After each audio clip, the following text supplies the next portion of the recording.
Hello, hello, hello, and thank you for tuning in for today's episode of From the Desk of Precious Swain. We all know that homelessness is a very serious thing that's impacting our communities, no matter what state or city that we live in. Today, we have Amber that's going to speak in detail about the situation. Hello, Amber. Would you mind introducing yourself to the viewers? Ms. Swain, I first want to thank you for having me. It's very much an honor to be able to appear on your platform and share my experiences and the lessons I've learned and how we can help other people. So, first, I would like to say thank you for allowing me to grace your show. Oh, you're very, very welcome. This is the creator's show.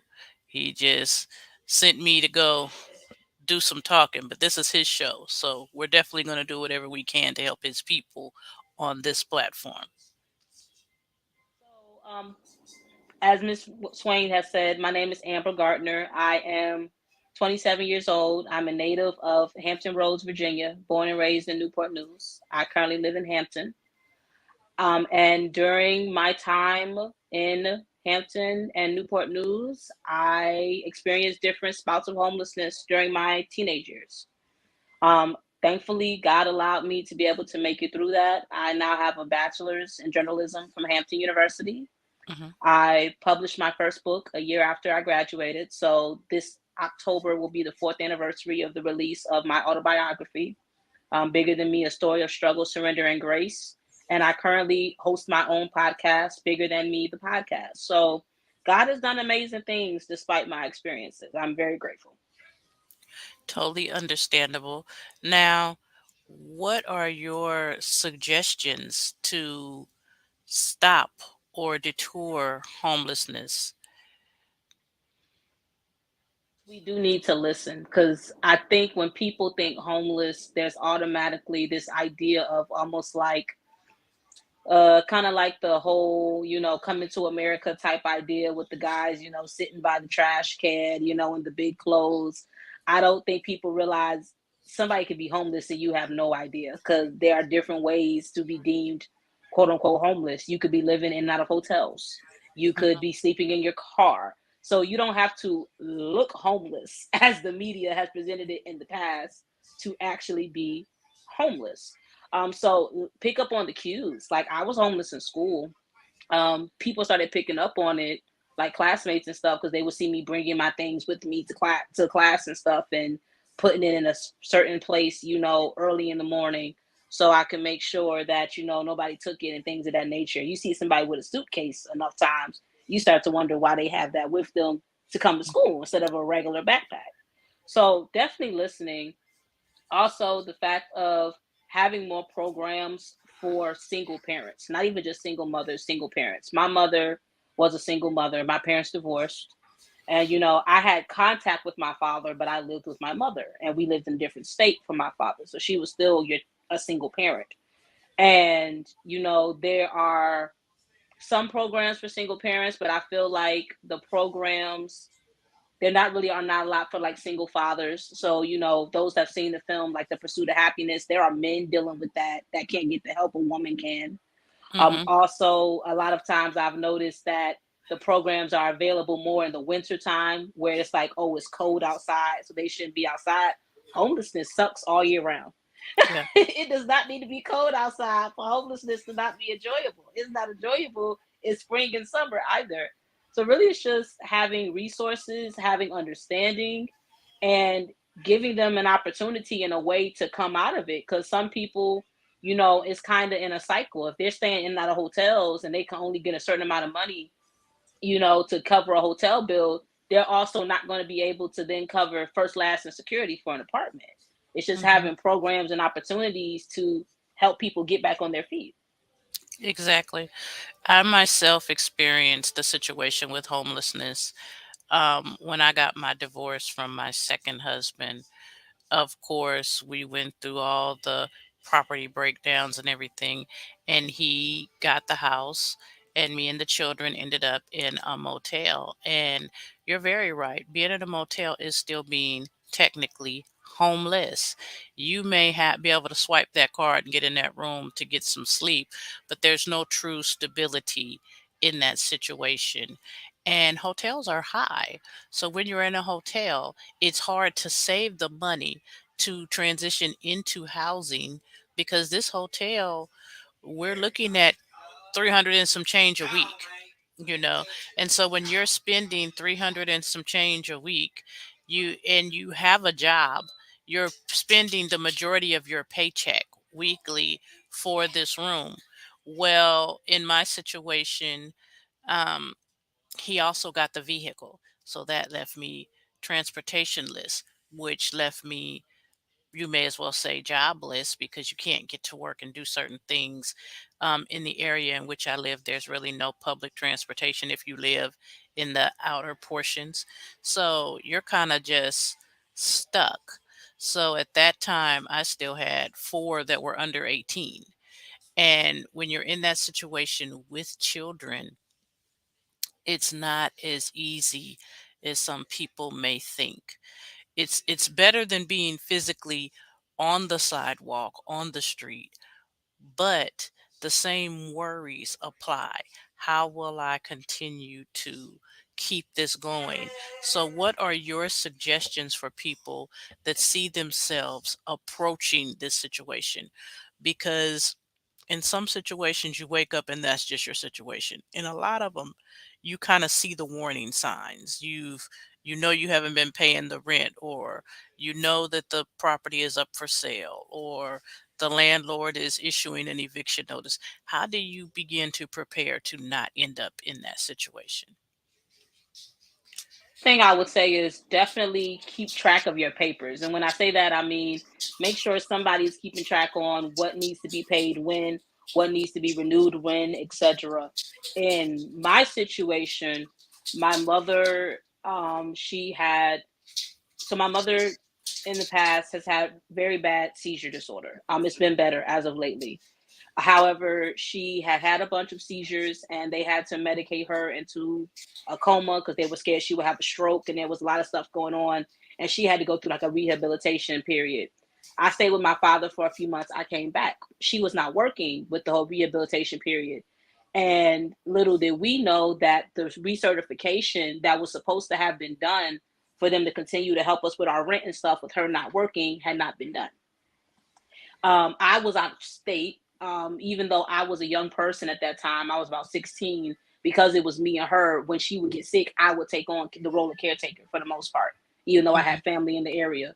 So if I had been there, that may not have happened because I would have kept track of it. Because I was not there, and those that were having to take care of my mother with her rehabilitation, I guess felt a bit overwhelmed or what have you. It was not taken care of, and we ended out on the street. About I got back in October. We were on the street in March. So about 6 months later, we ended up on the street because the recertification had not been dealt with properly and we were not aware.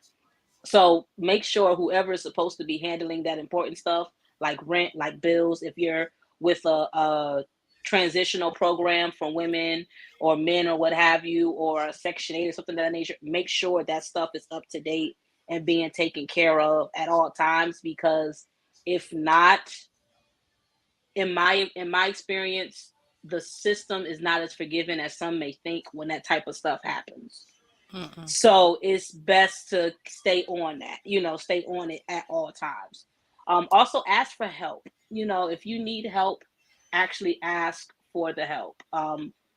Oddly enough, even when I went to college, I was homeless. I got a scholarship to Hampton University, and I was still homeless even in college. And I did not want anybody to know my first 2 years of college that I was still homeless. I tried my best to keep it close to my chest. And then there were situations that came up where I had no choice but to break down why I maybe couldn't afford to do this or that, et cetera, et cetera. And I thought I didn't want anybody to feel sorry for me was my thing. I had a lot of pride. I'm like, look, I don't need anybody feeling sorry for me, let me get through things just because of my situation or whatever. And what I recognized and what I learned was the fact of when you are in a situation like that and you are still able to push forward, rather than feel sorry for you, most people actually have a respect for you that you could never understand. Because it's the fact of they see you truly as the warrior that you're having to be Hmm. able to push through and achieve what they're achieving. And I was on scholarship, so I couldn't just go to school. I had to maintain a 3.3 to keep my scholarship.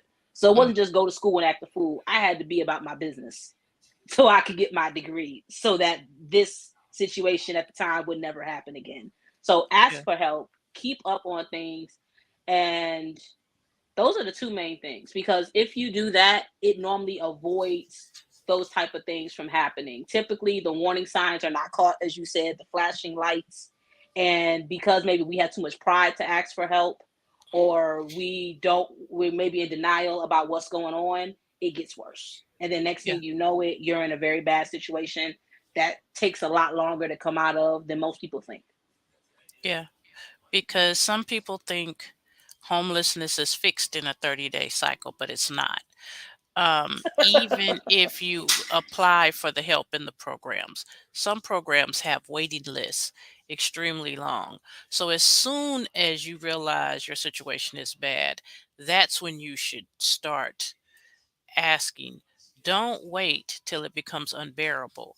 As soon as you find yourself in that situation, because we spent the entire summer um, hotel from hotel, and they had different situations here, but a lot of them are income based. So, because before the situation, I had always had a decent paying job.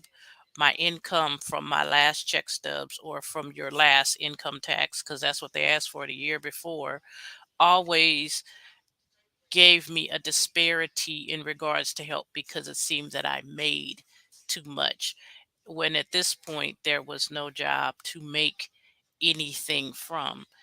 And I would never blame my ex for the situation because in life, we kind of we make decisions that aren't always the best.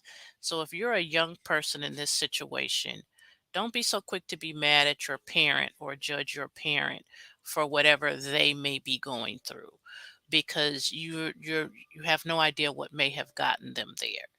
As Amber has spoken about her mom having her special need situation, we don't know what may have happened to put her in that situation because anything may have could have happened. She could have been injured to cause her to go through this. Anything could have happened. Um,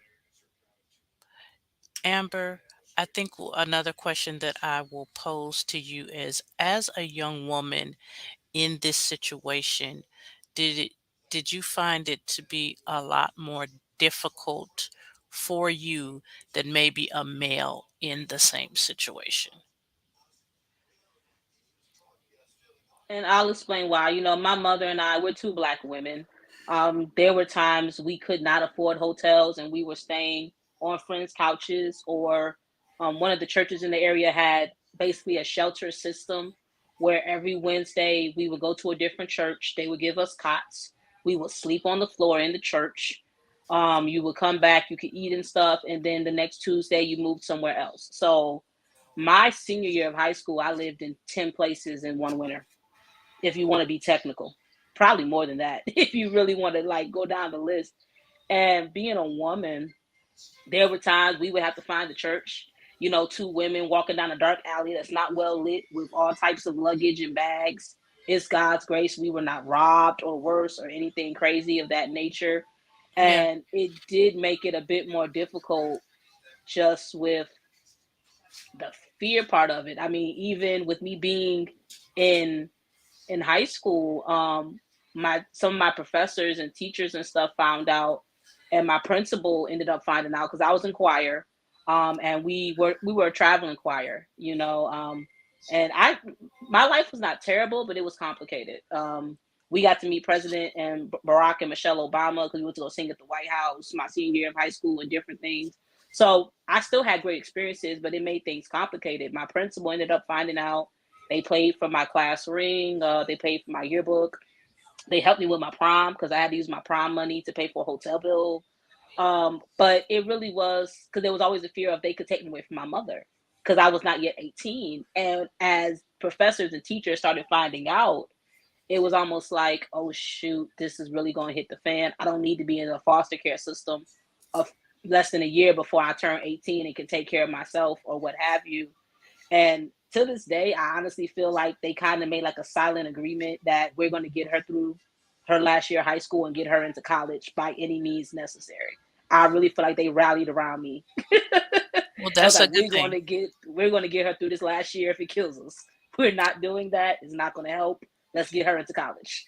That's a good thing because in So that situation, they could have taken moves to remove you, but your mother needed you as much as you needed her. So it's so good that they didn't. Um, in the area that you're in, do you speak uh, to people in the homeless situations? I graduated high school, going into college, because I was a part of a program called Project Discovery in high school. That was a program set up for basically urban youth to figure out life outside of high school. And I was on the board for them. I technically still am. The board kind of dispersed after COVID. They're kind of trying to get things back in place. Regarding speaking on homeless awareness, I I I speak on it at times. I feel God leading me to speak on it more just because it's a time of my life that how can I put it? Sometimes things happen and God removes you from it by making things better. You have to kind of remind yourself, like, wow, like less than 10 years ago, I was really in some stuff. And, I've released the book and everything. Whenever I speak about the book, that topic comes up because that's a good few chapters of the book just explaining how it happened, how it was in it and how we were able to finally come out of it. But I do plan to be doing more speaking engagements soon, just for the fact of somebody looking at me. How do they say it? I don't look like what I've been through. They would never think now, me walking down the street, with an iPhone in my hand and a purse on my arm, going out to eat with my friends and doing this and that. That less than 10 years ago, I had nowhere to stay. No Yeah. one would guess that by looking at me at all. No, of course not, which is a good thing because we don't have to. We bounce back well. Hey, we bounce back well. Um, I just really want to encourage you to continue to encourage others, to tell your story with boldness and not be afraid to help others come out of the situation. Um, and to keep helping your mom, pushing your mom, encouraging your mom, because when you get health issues that put you in situations, sometimes in a mental place, it makes you feel like less than a parent, less than who you're supposed to be. We often look back at our children and say, feel like we let you guys down. So continue to empower and push your mom because s- she may not say it, but we all need sometimes that little push, that little reminder that we're still great. Would you happen to have a copy of your book available where you could show the audience your book? Yes, give me just one moment. I need to grab it off of the desk. Give me 1 second.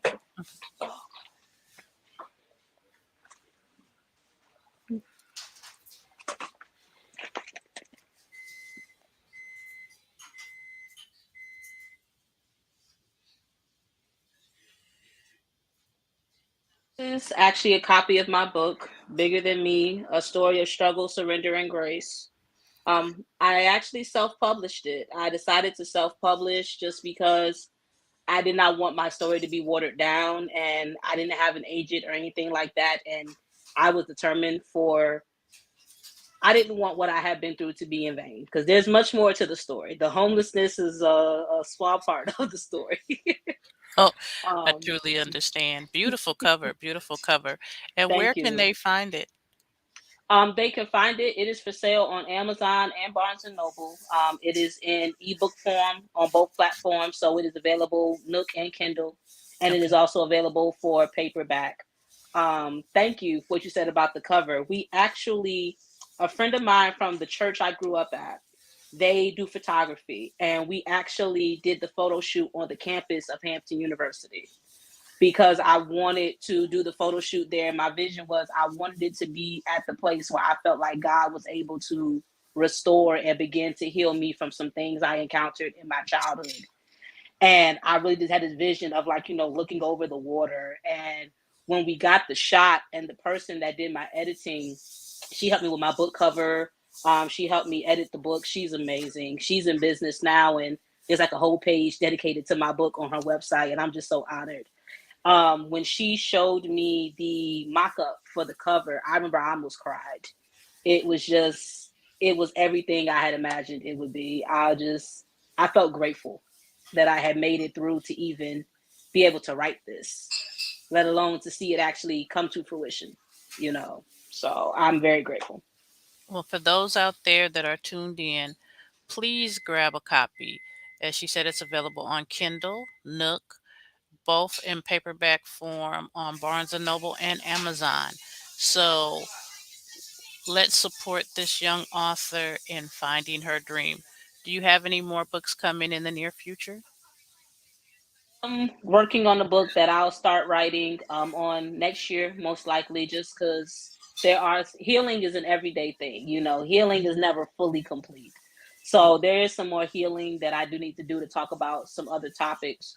But the working title of my next book is actually Precious Jewel.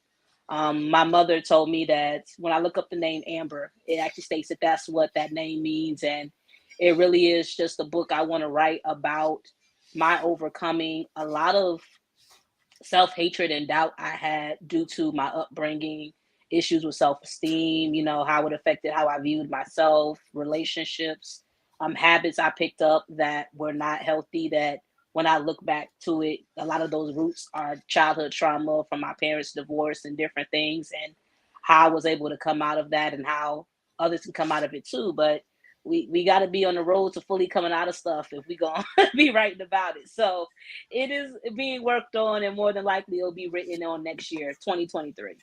Okay. So, Well, we look forward to it. Look very forward to it. How can the audience find you if they wanted to connect on social media? social media, you are able to find me the social media page for the podcast Bigger Than Me.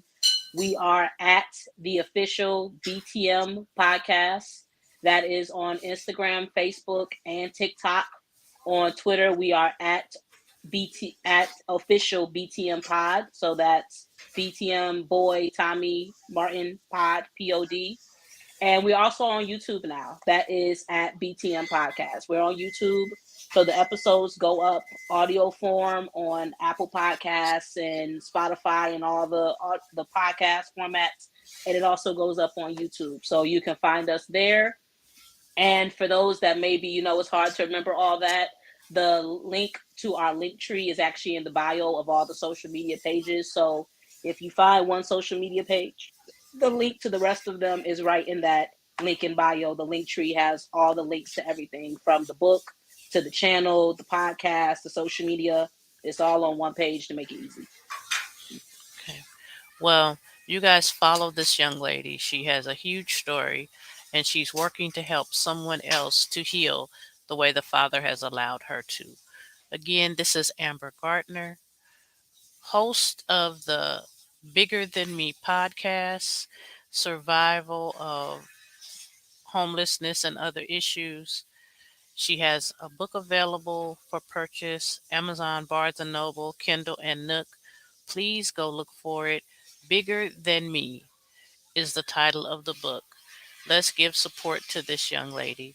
Amber, I thank you so much for taking the time to come on the show, especially since the invite was very random, and taking the time to share with the community about homelessness. My pleasure. And once again, I want you to know